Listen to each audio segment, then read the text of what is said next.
one of the things is we don't have the critical infrastructure available to maintain a full population. Right now we have no sewer in Port Arthur. We have no lights in Port Arthur.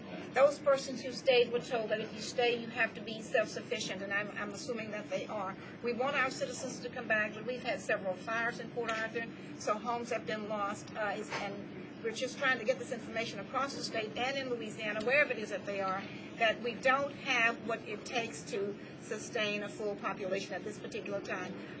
We have water. That's running well, but no sewer, so that makes for health issues. We're still under mandatory evacuation. I can't say that enough. It seems that citizens are looking around, they're calling others saying it doesn't look so bad. It is. As Mayor Prince said, yes, we do have sewer right now, but we won't continue to have sewer if we continue to have people coming in and using our system. We're working very hard to get that under control, but it is not there. We're also under boil water. You have to boil your water to use it. It is not like you can just come back and maybe wait it out. Entergy is telling everyone we're talking 2 to 3 weeks minimal before the city of Beaumont, and I don't even mean the whole city, I mean a partial amount of the city is back up. We encourage our citizens, please do not come back. Please do not come back just because you think it's okay, because it's not. One quick question here. You're telling citizens not to come back, but some businesses are actually open. And that's another issue. If businesses, we ask that businesses, before they open, they check with us here at the EOC and tell us what their intent is. If their intent is to open to sustain our emergency operations, then we want to talk to them. But if their intent is to open to have restaurants, to have stores for citizens to go buy things, the more that we have available, the more that we'll have as far as our infrastructure problems.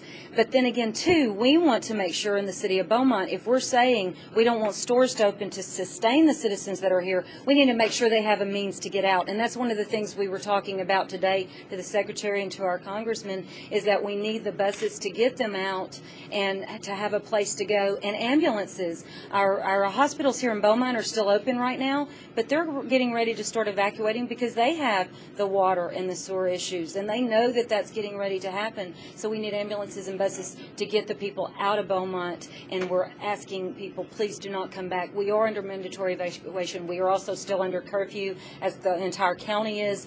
Judge Walker, Mayor Prince, and I know all of the counties and cities have put a curfew in, and that will be upheld, because it is critical that it's very dangerous to be out when there's no lights. And they need to know that we're working with FEMA to get them some assistance. That's right. We've gotten a lot of calls as to whether there will be assistance available.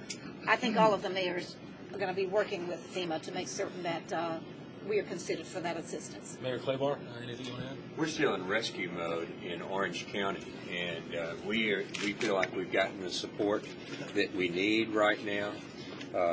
Our water in the city of Orange, our water and sewer is up. But again, we don't have infrastructure. A third of our city is underwater. 100% of Bridge City is underwater. A large portion of West Orange is underwater. We're just not ready to go. We don't need a lot of people back right now. You say underwater. How underwater are we talking about? 1 or 2 feet or 9 feet, like we're hearing rumors? Well, anywhere from, I've heard from anywhere from 1 to 8 to 9 feet. I mean,